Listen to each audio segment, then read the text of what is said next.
अब हम लोग स्टार्ट करने जा रहे हैं AIVR, that is accelerated idioventricular rhythm. Accelerated idioventricular rhythm कुछ इस तरीके की होती है। तो अगर आप इसको 3-4 बार देख लेंगे, 2-3 बार ECG प्रैक्टिस कर लेंगे, तो आप देखते ही पकड़ लेंगे कि एक्सेलरेटेड इडियोवेंट्रिकुलर रिदम है। तो कोशिश कीजिए कि ये जो आपके सामने रिदम स्ट्रिप है, इसको अपने दिमाग में रख लीजिए। ये कुछ इस तरीके से होगा, एक R कॉम्प्लेक्स रहेगा, फिर ऐसे कुछ इन्वर्टेड सा रहेगा, फिर R, फिर T। अभी एग्जैक्टली मैकेनिज्म हम देखेंगे कि ये कैसे क्या बनती है। ठीक, तो हम सबको पता है कि सबसे ऊपर SA नोड होता है। SA नोड के बाद हमारा AV नोड पे इंपल्स आती है, 3 बंडल से आती है, और इसका फॉर्मूला बहुत इजी है। देखिए, एक एंटीरियरली होती है, एक पोस्टीरियर होती है, और एक मिडल में ट्रैक्ट होता है। 3 ट्रैक्ट होता है SA नोड को AV नोड से जोड़ने के लिए, और इसका फॉर्मूला होता है by the way. By the way, पहले शब्द ले लीजिए, बाय द वे। तो जो एंटीरियर होता है, anterior is known as Beckmann, BACHMAN, Beckmann. तो जो एंटीरियर ट्रैक्ट होता है SA नोड को AV नोड से जोड़ता है, उसे हम कहते हैं बैकमैन। जो पोस्टीरियर ट्रैक होता है उसको हम बोलते हैं थॉरल, THOREL। और जो मिडिल वाला होता है उसको हम बोलते हैं वेंकी बैक। जैसे हम वेंकी बैक फिनोमेना भी पढ़ते हैं, जब हार्ट ब्लॉक टाइप 2 होता है, सेकेंड डिग्री हार्ट ब्लॉक जो होता है, उसमें जो टाइप 1 मोबिट्स होता है, उसमें प्रोग्रेसिवली PR इंटरवल इलोंगेट होता चला जाता है, फिर QRS गायब हो जाता है। That is known as Wenckebach phenomena. तो वो सेम वही वेंकी बैक ट्रैक है, जो कि मिडिल ट्रैक्ट है, जो कि SA नोड को AV नोड से जोड़ता है। तो एंटीरियर, पोस्टीरियर, मिडिल। फिर AV नोड से बंडल ऑफ हिस, फिर बंडल ऑफ हिस से left bundle, right bundle, then Purkinje system और वेंट्रिकल्स। तो इस तरीके से हमारा जो है एक ब्रीफ में कंडक्शन सिस्टम होता है। अब अगर इसको ढंग से देखें तो ये हो गया हमारा, एक सबसे ऊपर का पार्ट हो गया एट्रियम, एक हो गया वेंट्रिकल। और एट्रियम, ये हो गया एट्रियम, ये हो गया वेंट्रिकल। और दूसरा हमारा होता है SA नोड और AV नोड। तो नॉर्मली हमारी इंपल्स जनरेट होती है SA नोड पे, लेकिन अगर किसी भी कारणवश due to some reason there is sufficient activity in SA node impulse नहीं जनरेट कर पा रहा है, तो atrium can generate impulse, AV node can generate impulse, और वेंट्रिकल कैन जनरेट इंपल्स। अगर AV नोड इंपल्स जनरेट करता है तो इससे हम बोलते हैं नोडल रिदम। ऐसी सारी रिदम्स को हम बोलते हैं नोडल रिदम, जो कि अभी हम आने वाले लेक्चर्स में पढ़ेंगे, जिसमें junctional tachycardia, junctional rhythm, junctional bradycardia पढ़ते हैं। फिर अगर एट्रियम बना रहा है तो उसमें हम पढ़ते हैं atrial tachycardia, atrial Flutter, atrial fibrillation, multifocal atrial tachycardia, जिसमें 3 तरीके की PVA मिलती है, COPD के पेशेंट्स में मिलता है। तो हम बोलते हैं एट्रियम अगर बना ले रहा है तो ये उसमें हम पढ़ते हैं। तीसरा, अब वेंट्रिकल आके पेसमेकर का काम कर सकता है। अब रिदम वेंट्रिकल के हिसाब से जनरेट हो सकती है, तब इसमें ऐसे को हम बोलते हैं इडियोवेंट्रिकुलर रिदम, इडियोवेंट्रिकुलर रिदम।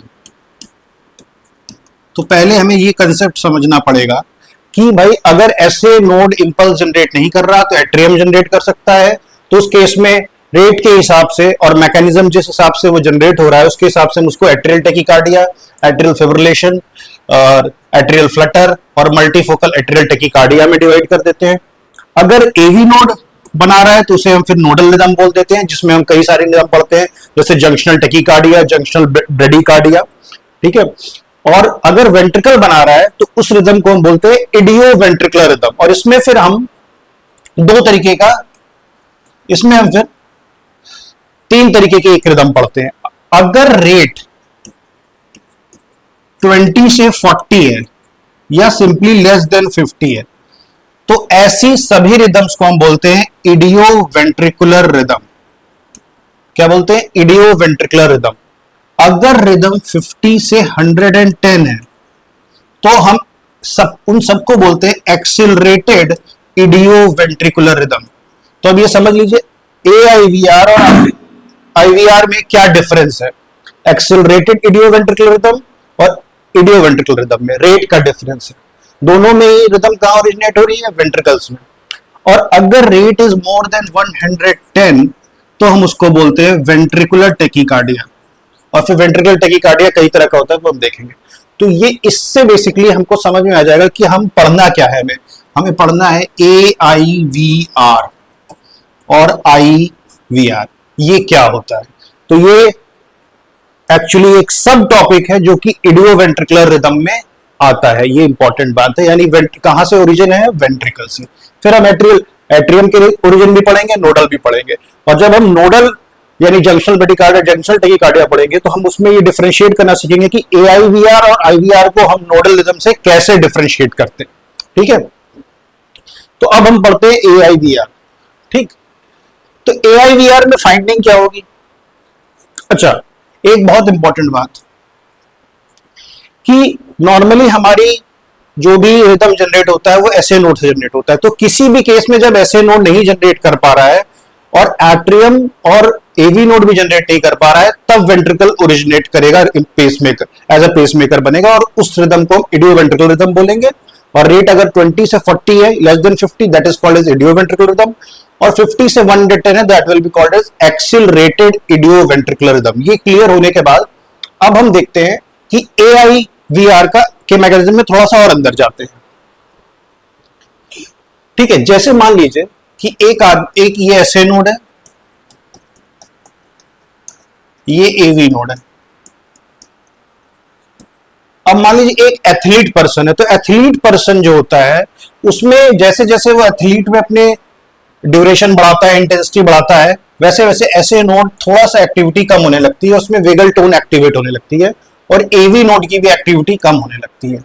तो ऐसे पेशेंट्स में, ऐसे पेशेंट्स नहीं कहेंगे, ऐसे लोगों में कई बार जो वेंट्रिकल होता है वो एज अ पेस मेकर का काम कर सकता है। और उन लोगों में हमें नॉर्मली इडियोवेंट्रिकुलर रिदम मिल सकती है।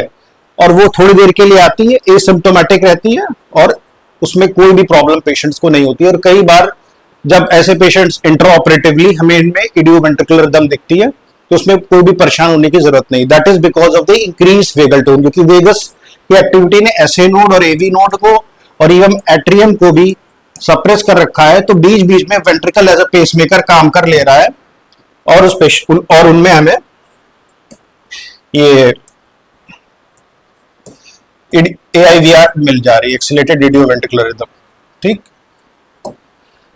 अब इसमें हमें क्या फाइंडिंग मिलेगी। तो अगर हम सबसे पहला वाला पेज देखें तो इसको दिमाग में हमेशा रखना होगा। इस फाइंडिंग को दिमाग में रखने के लिए, याद रखने के लिए इस स्ट्रिप को याद रखना पड़ेगा। ठीक है, तो खास बात है, पहली फाइंडिंग क्या, जनरली, ये बहुत इंपॉर्टेंट शब्द यहां लिखा हुआ है, जनरली नो पी वेव्स। कोई भी, मैंने आपको बार बार बताया जो भी कुछ शब्द इंपॉर्टेंट होते हैं, तो यहां पे जैसे ये जनरली शब्द बहुत इंपॉर्टेंट है। Generally you will not gate P wave. ठीक है, कुछ इस तरीके से आपको मॉर्फोलॉजी मिलती है, ऐसे। So you will not get any P wave, very important. दूसरा, हार्ट रेट कितना होगा। अभी मैंने बताया एक्सिलरेटेड इडियोवेंट्रिकुलर रिदम के लिए heart rate will be 100 to 50 to 110। और जो QRS रहेगा वो वाइड कॉम्प्लेक्स रहेगा, वाइड कॉम्प्लेक्स रहेगा, यानी मोर देन या इक्वल टू 3 स्मॉल बॉक्स रहेगा। ऐसा इसलिए हो रहा है क्योंकि अब जो इंपल्सेस है वो वेंट्रिकल में ओरिजिनेट हो रही है। और वेंट्रिकल में अगर वो ओरिजिनेट हो रही है तो वेंट्रिकल जो होता है नॉर्मली वो पेसमेकर का काम नहीं करता। तो अब वो जो इंपल्स बना रहा है वो थोड़ा धीरे धीरे मूव करेंगी, नॉर्मल कंडक्शन पाथवे को फॉलो करके नहीं मूव करेंगी, जिसकी वजह से अब डिपोलराइजेशन थोड़ा स्लोली होगा और इसीलिए QRS ड्यूरेशन बढ़ जाएगा, क्योंकि वो वेंट्रिकुलर डिपोलराइजेशन को दर्शाता है, दिखाता है। इसलिए वाइड कॉम्प्लेक्स QRS आपको मिलेंगे। तो जनरली नो पी वेव्स, इस तरीके की आपको एक्टिविटी मिलेगी, ऐसा no P waves. Heart rate 50 to 110, QRS wide complex मिलेंगे मोर देन 3 स्मॉल बॉक्स। अब जैसे कि इसमें अब आप अगर एक ही आपके दिमाग में आपने बना रखा है कि AIVR कैसे होता है, तो अगर आप लीड को, इस लीड को देखें, लीड 2 को मैं इसको बड़ा कर देता हूं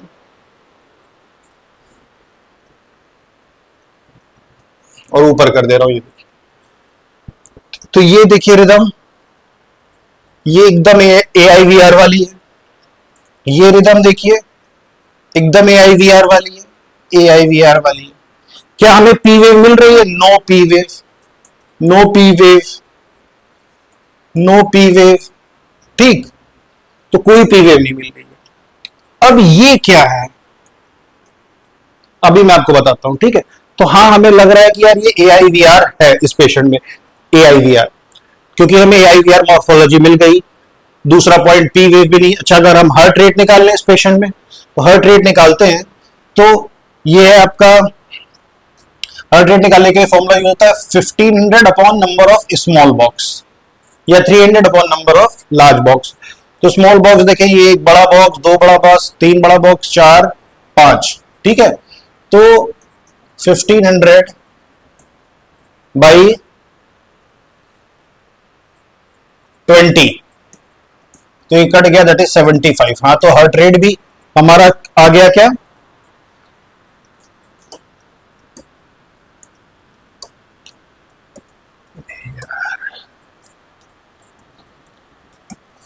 हार्ट रेट भी 75 आ गया, उसी रेंज में आ गया। तो पी वेव नहीं है, मॉर्फोलॉजी वैसी है, हार्ट रेट 75 हो गया। अब हमें ये समझना है कि ये क्या चीज है, एकदम जो नॉर्मल QRS कॉम्प्लेक्स की तरह लग रही है। तो देखिए, दो चीजें हमें समझनी पड़ेगी।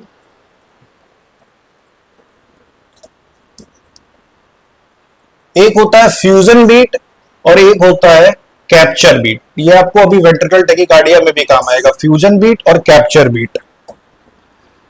तो और ये AV नोड है, तो हमने पाया कि AIVR तभी जनरेट होता है जब SA नोड, AV नोड और जो एट्रियम है ये इंपल्स ना बनाए और वेंट्रिकल इंपल्स बनाए। ये भी हमने बेसिकली देख लिया यहां पे।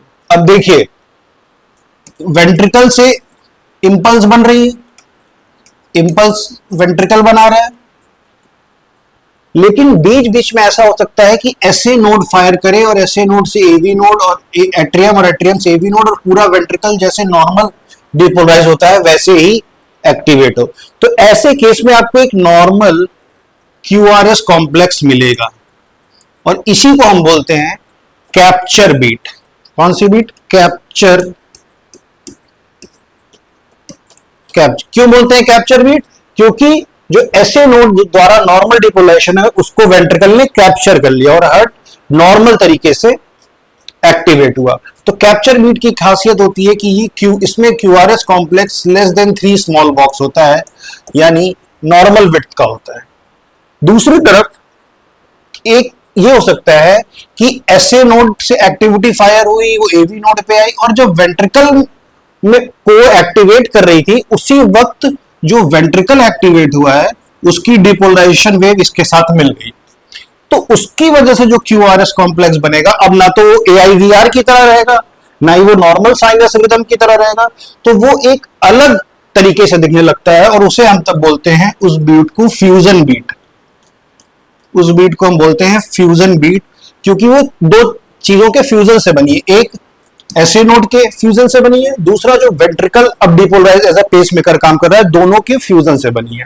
ठीक है, और इसमें QRS कॉम्प्लेक्स जो होता है वो मोर देन 3 स्मॉल बॉक्स होता है।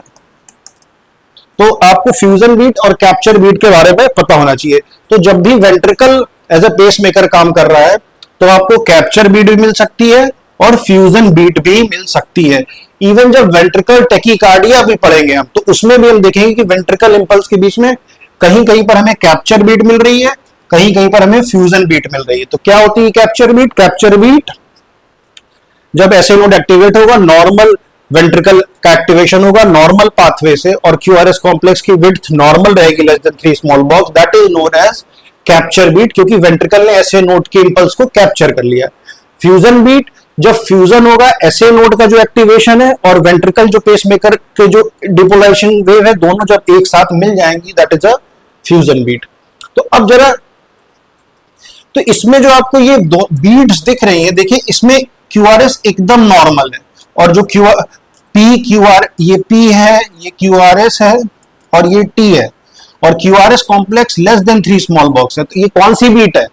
यस, तो इसको हम बोलेंगे that is a capture beat. It is a capture beat, यानी ये नॉर्मल एसए नोड से आई है। तो ये क्या है? ये आपकी एआईवीआर है, एक्सीलेटेड रेडियोवेंट्रिकुलर रिदम। कहां से आ रही है? वेंट्रिकल से। ये क्या है? एआईवीआर है। ये क्या है? ये एआईवीआर है, और उसके ये भी एआईवीआर है, और उसके बाद क्या आ गई आपकी? ये देखिए दो कौन सी बीट आ गई? Capture beat. फ्यूजन बीट भी आ सकती थी, और उसके बाद फिर आपकी क्या आ गई? एआईवीआर आ गई। तो अगर आपको कैप्चर या फ्यूजन बीट मिल जाए तो आप और कंफर्म हो जाएंगे कि जो ईसीजी आप देख रहे हैं इट इज ऑफ एआईवीआर। तो एक्सीलेटेड रेडियोवेंट्रिकुलर रिदम में there will be no P waves. इसकी ये कैरेक्टरिस्टिक ऐसा क्यूआरएस कॉम्प्लेक्स रहेगा, वाइड क्यूआरएस कॉम्प्लेक्स रहेगा, मतलब मोर देन 3 स्मॉल बॉक्स, और पी वेव आपको जनरली नहीं मिलेगी। ठीक है, और एडिशनल 2 पॉइंट्स क्या आपको पता चले आईवीआर में कि you can get capture beat, you can get fusion beat, और मैंने आपको यहां पर ये कैप्चर बीट दिखा दी। एक और एग्जांपल कीजिए। अब आपने फिर से अगर इसको देखा, ठीक, ये देखते हुए आपके दिमाग में आ गया, अरे यार ये तो एकदम एआईवीआर वाला कॉम्प्लेक्स, एआईवीआर वाला। आपने देखा पी वेव मिल रही है, नहीं, no P wave, no P wave. आपने क्यूआरएस कॉम्प्लेक्स देखा, अरे यार वो भी वाइडेंड है, तो तीनों फाइंडिंग मिल गई, no P wave, widened QRS complex and characteristic QRS complex जैसा मिलता है वो। ठीक है, बहुत। अब आपने यहां देखा, अरे ये क्या, ये कौन सी बीट है? क्यूआरएस कॉम्प्लेक्स एकदम नॉर्मल लग रहा है, टी वेव भी है, और इसके पहले ये देखिए पी वेव भी है। तो आपको पी भी मिल गई, क्यूआरएस भी मिल गई, और टी भी मिल गई, नॉर्मल एकदम। और क्यूआरएस कॉम्प्लेक्स कैसा है? नैरो है, लेस देन 3। तो ये कौन सी बीट हो जाएगी? ये आपकी हो गई कैप्चर बीट। ये एडिशनल पॉइंट भी क्लियर हो गया कि भाई ये कैप्चर बीट है, ये भी देखिए कैप्चर बीट है, ये भी कैप्चर बीट है। अब आप देखिए, तो आप कहेंगे यार ये कौन सी बीट है? इसको अगर हम बड़ा करें,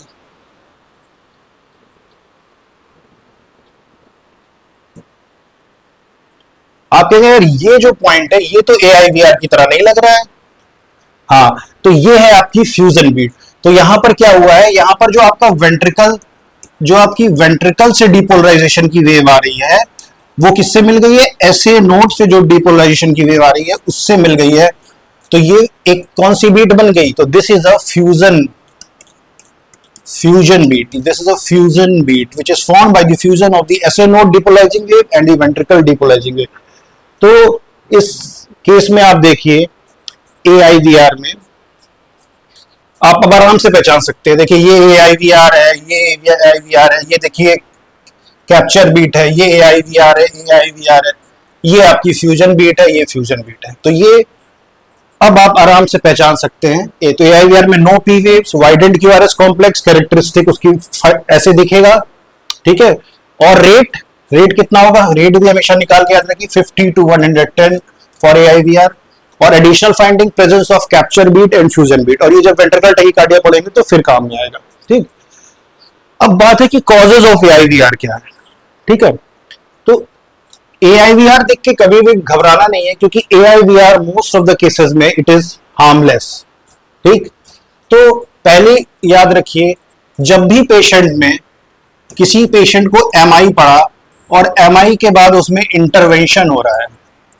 इंटरवेंशन एमआई में 2 तरह का हो सकता है। एक पीसीआई हो सकता है, दैट इज परक्यूटेनियस इंटरवेंशन, या जिसे एंजियोप्लास्टी बोलते हैं। दूसरा थ्रोम्बोलिसिस हो सकता है।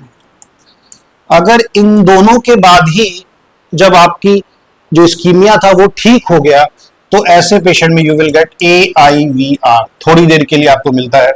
तो ये एआईवीआर उस वक्त घबरा, आप जब कैथ लैब में जाएंगे या कैथ लैब में देखेंगे थ्रोम्बोलिसिस हो गया या एंजियोप्लास्टी हो गई, तो उसके बाद पेशेंट में आपको इस तरीके की ऐसे वेव मिलने लगेगी AIVR वाली, हार्ट रेट 50 से 110 के बीच में, तो दैट इज तो वो एक नॉर्मल फाइंडिंग है, उसमें घबराने की जरूरत नहीं होती, कुछ नहीं करना होता। तो ये पहला है। दूसरा, जब भी किसी पेशेंट को मान लीजिए कार्डियक अरेस्ट पड़ा, और कार्डियक अरेस्ट पड़ने के बाद आपने उस पेशेंट में CPR दिया, और CPR देने के बाद ROSC आ गया, that is return of spontaneous circulation, तो उस पेशेंट में भी आपको AIVR मिलेगा। और फिर घबराने की बात नहीं, that is a normal finding, क्योंकि जो हार्ट का स्कीमिया था, कोरोनरी आर्टरीज थी, वो खुल गई और हार्ट में ब्लड अच्छे से आ रहा है। और जब भी हार्ट की वेसल्स बंद रहती हैं और सडनली खुल जाती हैं, तो जो आपको एरिथमिया मिलता है वो AIVR मिलता है, चाहे वो इंटरवेंशन PCI थ्रोम्बोलिसिस हो या ROSC हो। तीसरा, कुछ ड्रग्स देने के बाद, जैसे बहुत कॉमनली ड्रग यूज होती है एड्रेनलिन, तो एड्रेनलिन, आइसोप्रेनालिन, और जो लोग बहुत दिनों तक डिजिटैलिस पे होते हैं, तो डिजिटैलिस कैन, और cocaine initially as an anaesthesia के फॉर्म में यूज होती थी, तो ये भी ड्रग जो है कॉज कर सकती है। एनेस्थीसिया में दो इंपॉर्टेंट ड्रग हैं दैट कैन कॉज AIVR, एक है डेस्फ्लोरेन, सॉरी तीन, एक है डेस्फ्लोरेन, दूसरी है हेलोथेन, एंड तीसरी है प्रोपोफॉल। प्रोपोफॉल एग्जांपल जब हम टीवा में यूज करते हैं, टोटल इंट्रावेनस एनेस्थीसिया, मतलब मेंटेनेंस फेज में, जैसे हमने 5 mg पर kg पर आवर पर प्रोपोफॉल लगा दिया, तो उससे हमें कई सारी ऐसी स्टडीज हैं जिसमें प्रोपोफॉल के मेंटेनेंस डोज में टीवा में दिया जा रहा है और पेशेंट में AIVR आ रहा है, तो उस केस में कुछ नहीं करना है, प्रोपोफॉल को बंद कर देना है, हेलोथेन। और अगर हेलोथेन से हो रहा है, हेलोथेन पहले बहुत यूज किया जाता था, अभी भी प्राइवेट प्रैक्टिस में हेलोथेन यूज किया जाता है बहुत कॉमनली, क्योंकि सस्ता पड़ता है, 400-300 रुपए की बोतल आती है। तो हेलोथेन से भी हो सकता है। हेलोथेन से क्यों होता है? हेलोथेन का वही काम है, एसए नोड, एवी नोड और एट्रियम को डिप्रेस कर देगा। जैसे ही डिप्रेस होंगे कौन एक्टिवेट हो जाएगा? वेंट्रिकल, और वेंट्रिकल जब एक्टिवेट हो जाएगा तो पेशेंट में इडियोवेंट्रिकुलर रिदम बन जाएगी और AIVR बन सकता है। ठीक, ये सारे कॉजेज हो गया। उसके बाद पोटेशियम याद रखिए, हाइपोकैलेमिया और hyperkalaemia both can cause AIVR, hypokalemia, hyperkalemia both can cause AIVR। Okay, उसके बाद कभी कभी जो इंट्राऑपरेटिवली जो कॉटरी है, जब कॉटरी यूज होती है तो एकदम आपको गलत फहमी दे सकती है AIVR की तरह, इसीलिए आपको जब भी इंट्रावेंट्रिकुलर कभी भी AIVR दिखे तो एक बार आप कॉटरी रुकवा के देख लीजिए। ठीक है, तो ये सारी कंडीशन है जिसमें आपको AIVR। बच्चों में आपको कभी कभी जो बच्चों में कंजेनाइटल हार्ट डिजीज होते हैं उनमें आपको मिलेगी, या MI में भी आपको AIVR मिलेगा। ठीक, तो ये अब आते हैं ट्रीटमेंट पे। तो ट्रीटमेंट में पहले हमको ये समझना है कि भाई अब ट्रीटमेंट कॉज पे डिपेंड करता है। अगर भाई थ्रोम्बोलिसिस के बाद हो रही है, PCI के बाद हो रही है, ADR देने के बाद हो रही है, CPR अरेस्ट में चला गया तो उसके बाद हो रही है, तो कुछ नहीं करना है। अगर ये किसी ड्रग से हो रही है इंट्राऑपरेटिवली, हेलोथेन, प्रोपोफॉल या आपकी डेस्फ्लोरेन से हो रही है, तो उस दवा को बंद करके ऑल्टरनेट ड्रग लेनी है, डोज कम कर देनी है।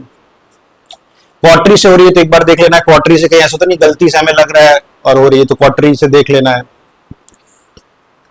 अगर डिजिटैलिस पे है तो पेशेंट में डिजिटैलिस को डोज कम कर लेनी है, डिजिटैलिस से हो रहा है तो वो देख लेना है। डिजीबेंड यानी एंटीबॉडी अगेंस्ट डिजिटैलिस यूज कर लेनी है। तो कॉज बेसिकली हमें देखना है, उसका ट्रीटमेंट करना है, जनरली हार्मलेस होता है। ठीक, अगर पेशेंट वेल बिल्ट है, अच्छा एथलीट है और उसमें कभी कभी AIVR आ जा रहे हैं रिदम के दौरान, एसिम्प्टोमेटिक है, तो उसमें कोई ट्रीटमेंट नहीं करना है। ठीक है, लेकिन अगर इन सब के ये सब कॉज नहीं है तो फिर आप ट्रीटमेंट जो पहली ड्रग यूज करेंगे वो होती है एट्रोपिन। 0.2 mg एट्रोपिन आप देंगे every 5 minute. You can give a total dose of 2 mg atropine. क्यों? क्योंकि एट्रोपिन से क्या होगा, एट्रोपिन से वेगल टोन कम हो जाएगी तो सिंपैथेटिक टोन बढ़ जाएगी, और कहते हैं कि एसए नोड की एक्टिविटी फिर बढ़ सकती है, और जैसी एसए नोड की एक्टिविटी बढ़ेगी वेंट्रिकल डिप्रेस हो जाएगा और नॉर्मल साइनस रिदम शुरू हो जाएगी। इसीलिए एट्रोपिन की मल्टीपल डोज दी जाती है। अगर एट्रोपिन से भी नहीं काम चला तो you can give dopamine, dopamine की डोज 2 to 10 माइक्रोग्राम पर केजी पर मिनट। अगर डोपामीन से भी काम नहीं चला, so you can use adrenaline. But जो मॉडर्न लिटरेचर है वो मना करती है एड्रेनलिन से के यूज को, क्योंकि adrenaline itself can cause IVR. उसके बाद अगर इसके बाद भी नहीं ठीक हुई तो you have to do TCP, that is transcutaneous pacing. और फिर पेशेंट में ईपीएस होगी। ईपीएस मतलब इलेक्ट्रोफिजियोलॉजिकल स्टडी, और इलेक्ट्रोफिजियोलॉजिकल स्टडी से वो एग्जैक्ट पॉइंट पता चल जाएगा वेंट्रिकल का जहां से ये रिदम ओरिजिनेट हो रही है, तो फिर उसको रेडियो फ्रीक्वेंसी एब्लेशन कर दिया जाएगा। रेडियो फ्रीक्वेंसी एब्लेशन, तो इलेक्ट्रोफिजियोलॉजिकल स्टडी और रेडियो फ्रीक्वेंसी एब्लेशन। बट याद रखिए, कॉजेज याद रखिए, क्योंकि अगर आपको कॉजेज पता रहेंगे तो आप रूल आउट कर लेंगे कि कहीं क्योंकि मोस्ट ऑफ द जो एआईवीआर है उनमें ट्रीटमेंट की जरूरत नहीं पड़ती और आप कॉजेज से ही ट्रीटमेंट में पहुंच जाएंगे। लेकिन अगर ट्रीटमेंट करना है तो atropine, then dopamine, then transcutaneous pacing, then electrophysiological study and finally radio frequency ablation. तो ये एआईवीआर से रिलेटेड सारी चीजें क्लियर हो गई।